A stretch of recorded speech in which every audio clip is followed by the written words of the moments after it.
Bonsoir, bienvenue à vous tous. Nous sommes extrêmement heureuses et heureux d'accueillir aujourd'hui Amina Oudoud pour cette conférence intitulée « Féminisme, genre, sexualité et nouvelle théologie islamique ».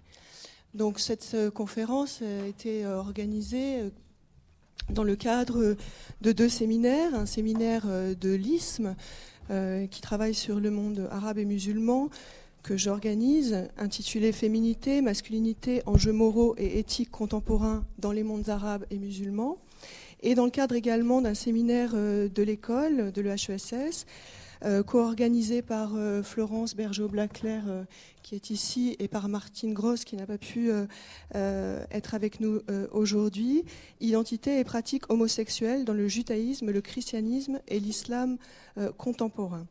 Cette conférence a aussi été organisée dans le cadre de Calem, dont nous avons ici le coordinateur. Ludovic Zahed, donc nous allons tout d'abord présenter brièvement l'intervenante, Amina Oudoud, pour ceux qui ne la connaîtraient pas, ceux et celles qui ne la connaîtraient pas. Puis nous aurons donc une discussion avec Éric Fassin, donc enseignant à l'ENS, à l'école et chercheur à l'IRIS, que tout le monde connaît, je pense, ici. Florence donc Bergeau-Blaclair, qui est chercheur à l'IREMAM à Aix-en-Provence. Ludovic Lotfi Mohamed Zahed, qui est donc doctorant à l'EHESS, coordinateur de Calem et de HM2F. Et moi-même, donc, qui suis chercheur également au CNRS à l'IREMAM. Voilà. Donc nous allons tout d'abord, je vais passer la parole à Ludovic Lotfi Mohamed Zahed, qui va nous dire un petit peu, nous parler un petit peu de Calem et qui a beaucoup contribué aussi à ce que cette conférence puisse avoir lieu. Puis à Florence qui présentera Amina Oudoud, et je reprendrai la parole avant de lui laisser la parole. Donc Amina Oudoud parlera en anglais. Monsieur Éric Fassin s'est gentiment proposé de faire des petites traductions toutes les 15 minutes afin de faciliter l'écoute pour ceux qui ne seraient pas complètement familiers, particulièrement avec un langage académique en anglais. Et ensuite, nous aurons une discussion qui aura lieu en anglais, mais bien évidemment, si des personnes souhaitent poser une question en français, on traduira. Donc on sera dans un bilinguisme, on va dire, de bricolage, mais on espère qu'on s'en sortira quand même bien. Merci Stéphanie, bonsoir à tout le monde et merci d'être venus si nombreux pour une conférence quand même assez particulière qu'on a la chance de pouvoir organiser cette année grâce à la venue d'Amina Oudoud, que nous remercions chaleureusement de s'être donné la peine de rester à Paris pour nous voir. Donc Ludovic Zahed, je suis doctorant à l'EHESS à propos d'islam et homosexualité en anthropologie du fait religieux. Je cherche à comprendre comment les homosexuels musulmans ou d'origine musulmane arrivent à concilier ou pas leur rapport à la sexualité au quotidien et à la tradition, à la spiritualité, voire à la religion. Cela m'a amené depuis quelques années à m'intéresser à ce sujet de manière de plus en plus particulière, de fonder un collectif citoyen qui s'appelle HM2F, Homosexuels Musulmans de France, il y a 2 ans, et d'initier la conférence Calem que nous organisons pour la 2e année consécutive à Paris, mais aussi à Bruxelles cette année, à Madrid et à Lisbonne, à propos de ces sujets qui gravitent autour de la diversité des identités de genre et des orientations sexuelles au sein de l'islam, avec un grand I en tant que civilisation, etc.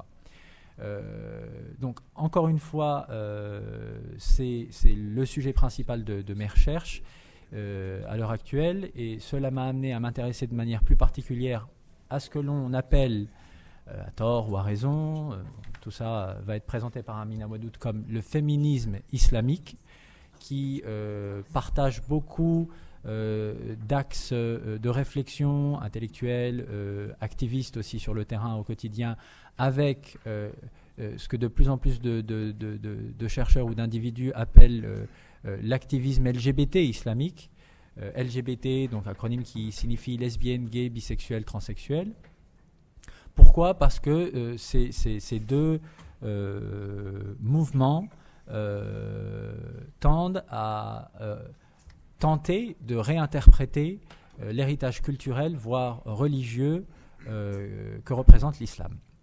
Donc merci encore une fois à Amina Wadoud, à Stéphanie, à Florence, à Martine Grosse qui n'est pas là mais qui est là de tout cœur avec nous, et à Eric Fassin de nous faire la gentillesse d'être ici, et merci à vous encore une fois.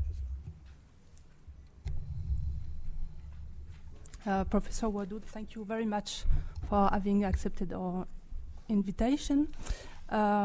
Professeur Wadoud, vous êtes né aux États-Unis, vous êtes fille d'un pasteur méthodiste, vous vous êtes converti à l'islam lorsque vous aviez 20 ans. Avant cela, vous avez vécu un court passage de votre vie dans un ashram. Vous avez appris l'arabe, étudié de façon approfondie et médité sur le Coran. Et vous avez dit dans une interview accordée à une journaliste allemande que l'islam vous a aidé à comprendre vos expériences du christianisme et du bouddhisme. Vous vous inscrivez dans un courant de réforme de l'islam dit des musulmans inclusifs, un courant libéral et pluriel qui s'est développé dans les années 90 aux États-Unis, en marge et parfois en opposition au courant conservateur et néo-fondamentaliste de l'islam. C'est donc au sein de cet islam inclusif que vous avez commencé à développer une lecture féminine du Coran, publiée dans un ouvrage intitulé Quran and Woman, le Coran et la femme. Je dis bien d'ailleurs une lecture féminine car initialement vous avez rejeté l'appellation de féministe. Finalement, aujourd'hui, vous avez accepté que l'on voit en vous une figure du féminisme islamique. Peut-être aurez-vous l'occasion de nous dire la raison de ce changement. Dans Inside the Gender Jihad, votre deuxième ouvrage, vous expliquez que le Coran peut et même doit être lu d'un point de vue genré à la lumière du contexte actuel, ce qui n'est pas tout à fait la même chose que de dire qu'il doit être relu en fonction du contexte historique de l'époque de sa révélation. Vous dites que l'interprétation n'est jamais complète, que la signification n'est jamais immuable. Vous insistez donc sur le point de vue du lecteur comme acteur, ce qui est en effet l'inverse de ce que prône le néo-fondamentalisme dominant aussi dans les institutions de l'islam en France, par exemple, qui fait du Coran un texte sacré, incréé, donné, indépendamment donc des interprétations.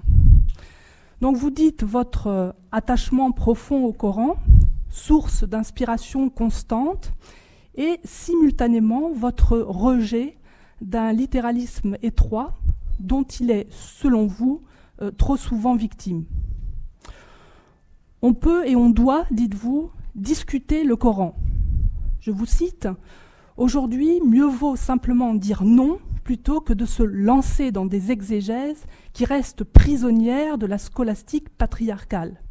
Et dire non, pour vous, à ce qui n'est pas acceptable, ne signifie pas, bien sûr, rejeter le Coran. » Voilà, Stéphanie, si tu veux ajouter.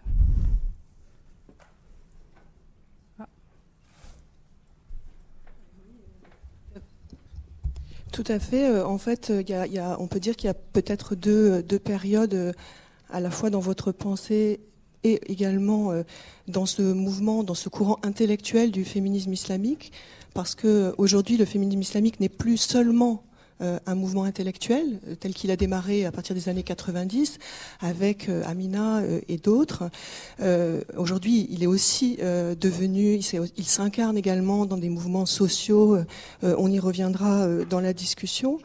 Mais donc deux périodes. Une première période où il y a une historicisation des textes et des traditions fondatrices, et notamment du Coran, avec un travail sur la langue et sur différents concepts. Donc dans ce livre qu'a mentionné Florence, Quran and Woman, Rereading the Sacred Text from a Woman's Perspective de 92, où déjà il y avait quand même un travail assez fort sur des concepts tels que l'unité de Dieu, le Tawhid, et qui a mené la notion de mandat, khilafa, qui a mené justement à remettre en question l'idée d'une supériorité des hommes sur les femmes, puisqu'à partir du moment où quelqu'un veut s'ériger au-dessus d'un autre être humain, c'était une manière de se mettre au niveau de Dieu, tel que vous l'avez expliqué, et donc ça contredisait ce principe du Tawhid. Donc déjà, ce premier livre était déjà assez fort, mais c'est vrai qu'avec le deuxième ouvrage, et donc le début des années 2000,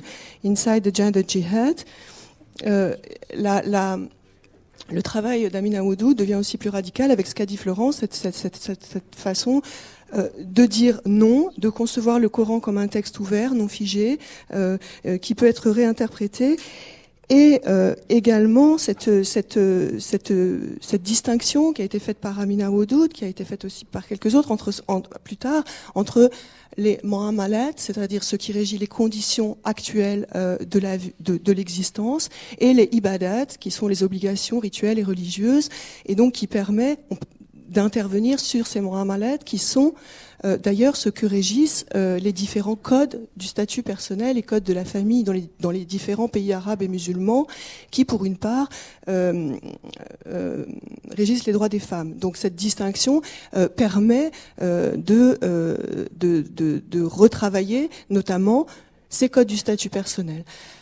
Donc, dans la lignée du travail d'Amina, il y a aussi, par exemple, quelqu'un comme Zibamir Hosseini qui a aussi bien différencié finalement deux choses différentes, ce qu'on appelle communément la charia, mais qui n'est que la voie révélée par Dieu, du fiqh, le droit musulman, qui lui aussi inspire ces codes du statut personnel et donc sont soumis à des interprétations historiques et donc forcément à un certain moment de l'histoire des histoires sexistes.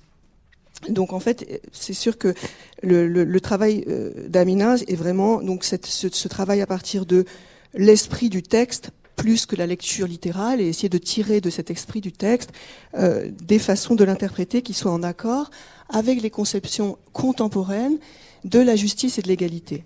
Et dans cet ouvrage, donc il y a des choses qu'elle refuse complètement. L'histoire de la violence de l'époux à l'égard de sa femme, le daraba, sur lequel dans le premier ouvrage elle essayait de faire un travail sémantique, linguistique sur cette notion de daraba, mais là elle est complètement réfutée, la question de l'esclavage ou la question de la polygamie, en avançant l'idée que ce rejet est conforme à l'esprit et aux principes élevés du Coran, ainsi qu'aux conceptions, donc comme je l'ai dit, contemporaines de la justice et de l'égalité. Bon, je vais laisser la parole à Amina Oudoud qui voilà, et ensuite on discutera des différents aspects de sa communication. Thank you very much for being here. We are really very happy to welcome you. A'udhu billahi minash shaitanir rajim. Bismillahir rahmanir rahim. I begin as always in the name of Allah, whose grace I seek in this and all other matters.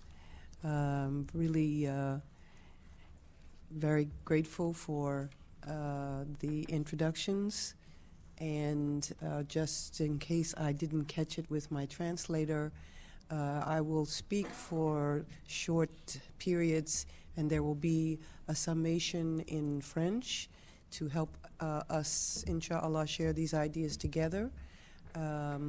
This is an important part of the challenge of dealing with this kind of work. I apologize that I don't have the French to do my own presentation in French.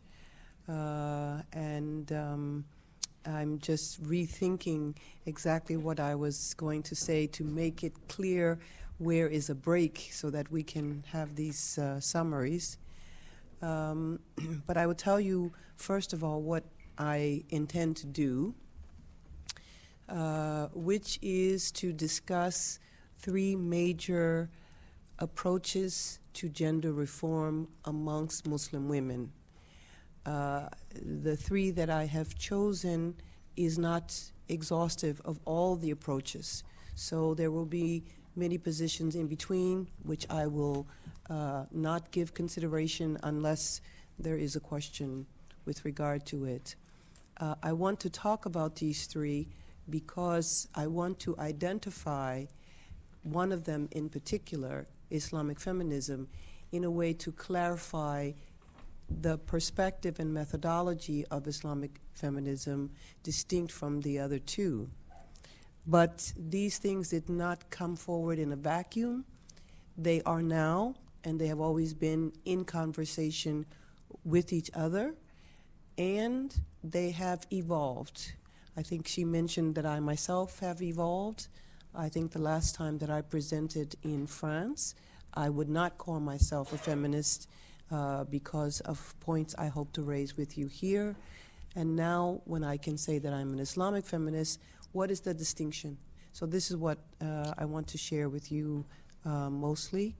And I want you to think about the historical developments of our own modernity, because sometime in the last few centuries, globally, we have moved to the consensus in a phenomena called the nation state. But the nation state did not come into being in most parts of the world until those parts were colonized by the architects of this nation state ideology, polity, and structure. And this is true in the context of Muslim majority parts of the world. And there were certain consequences to the colonial legacy with regard to the issues of modernity, and particularly with regard to the gender debates. When we removed the notion of the empire, which was really only in the last century, when we removed the notion of the empire, nation states began to grapple with their identity. What does it mean to be in this particular nation as opposed to another nation? And what does it mean to be a citizen of this particular nation state? And for many parts of the world, this involves a revolution to actually overthrow certain architects of colonialism which were acting as leaders in the context of the yet to be clearly formulated nation state. And the movement was characterized by a kind of nationalism, that is, the assumption of an identity that went with that nation. Some of the borders, as you know, were problematic, and then you give them 50 years, 100 years, and eventually there was another nation state. Just take Sudan. As of last year, was one nation state. Now it is two. But the beginning of this phenomena for many Muslim majority areas was one where the assertion of a national identity was equally participated in by the members of that country, male and female. In fact, the thrust to define your own national identity was equally important to women and men. So organizing in order to overthrow empirical powers was something that women and men equally participated in. But the first thing that happened that begins to affect the gender debates today is that women did not become full and equal beneficiaries of the consequences of those nationalist movements. And as soon as they recognized this, they began to organize as women, for women, as full citizens of the nation state. According to Margot Badran, this is the beginning, this is the first wave of Muslim women's activity for conclusion to where it is that we are today. So I want you to remember the location of this new evolution from empire to nation state, and the possibility that all citizens could equally participate in that transformation, but unfortunately the consequence that not all citizens equally benefited, and in particular women were relegated back to the domestic domain and not given opportunities to participate in leadership, in formations of government, sometimes even in equal education. And this was the beginning of women establishing a consciousness that was specific to their gender in the context of the Muslim nation states. Yeah, I don't have the two bits.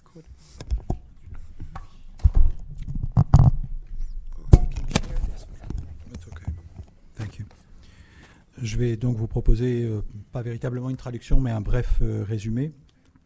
Ce que l'exposé d'Amina Wadud va nous proposer aujourd'hui, c'est la présentation de trois des approches qui existent à la question d'une réforme en termes de genre parmi les femmes musulmanes. Elle souligne que ça s'inscrit dans une histoire qui est d'abord aussi une histoire personnelle, comme ça a été rappelé tout à l'heure, c'est-à-dire que sa propre position a changé, puisque la dernière fois qu'elle était en France, elle ne se présentait pas, et elle y reviendra comme féministe elle-même, et donc ses positions changent. Elle les inscrit dans un contexte historique qui est d'abord celui de la constitution des États-nations ces derniers siècles, mais cette histoire, elle est prise dans une autre histoire qui est celle de la colonisation. Et c'est vrai également pour l'islam. C'est-à-dire que le rapport à la modernité et au genre de l'islam ne peut pas être abstrait de ce contexte historique. Le passage de l'Empire aux États-nations, il s'est passé dans un langage qui est celui de l'identité, de l'appartenance, et en particulier la révolution contre le colonialisme, elle s'est faite généralement dans des langages nationalistes. Et ces nationalismes ont une importance égale pour les femmes et les hommes, mais néanmoins, les effets ont été inégaux et les bénéfices ont été inégaux selon qu'il s'agissait d'hommes ou de femmes. Et dès lors, les femmes ont été amenées à s'organiser en tant que femmes pour défendre les intérêts des femmes et pour remettre en cause le partage qui était institué dans le cadre de beaucoup de ces États-nations, cette relégation en particulier dans la sphère domestique et cette exclusion en particulier de la sphère publique et de la sphère des élites dirigeantes. In many ways, the nation state had some disadvantages for Muslims who had a collective idea of ummah, which was realized in the empire. In fact, it was also, I think, the beginning of a kind of identity search that would go on for quite some time.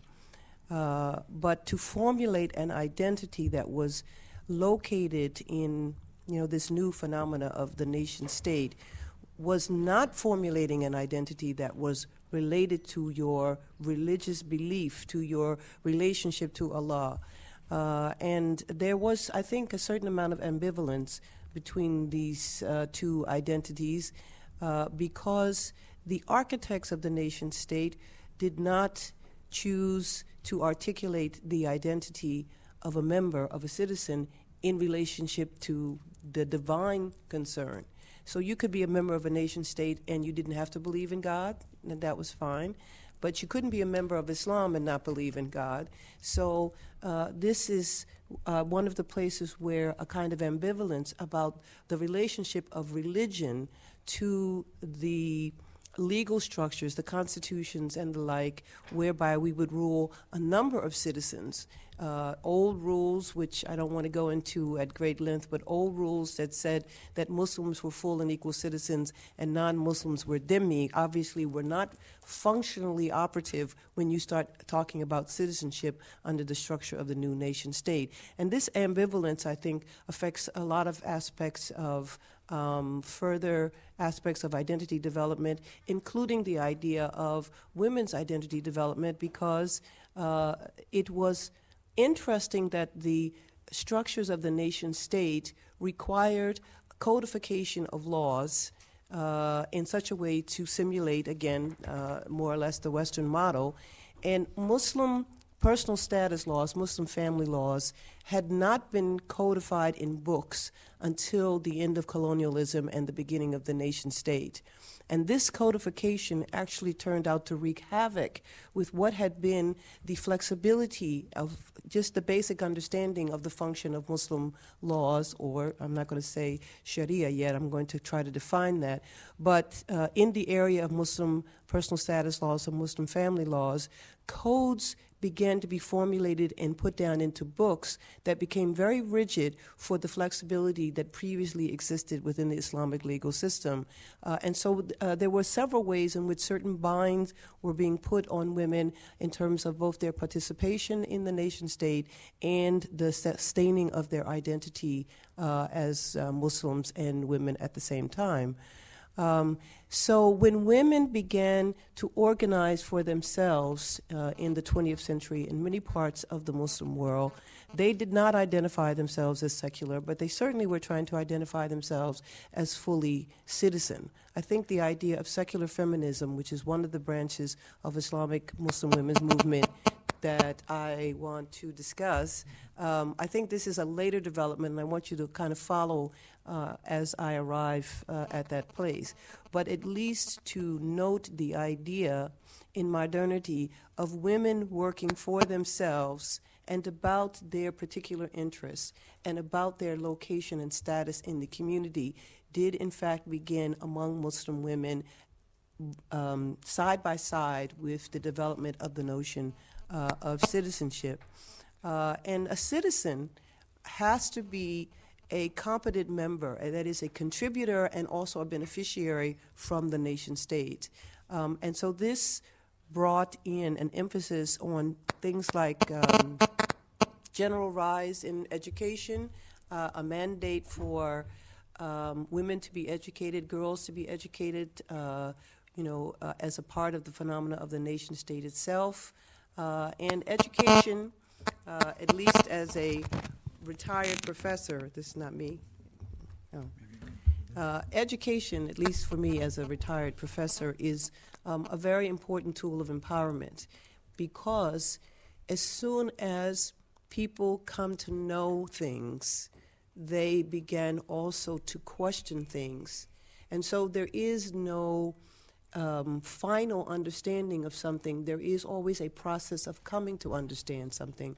And so for women who were engaged in the women's movement in the early, for Muslim women who were engaged in the women's movement in the early part of the previous century, finding out that everybody in the world doesn't operate the same way that you're operating under some understanding of what is correct Islamically, challenges whether or not you will repeat that for your own identity development. And clearly, the women's suffrage movements in the West were already in motion, and women, Muslim women, developing within their own nation states, became familiar with these kinds of movements. And there were universally, I think, certain values.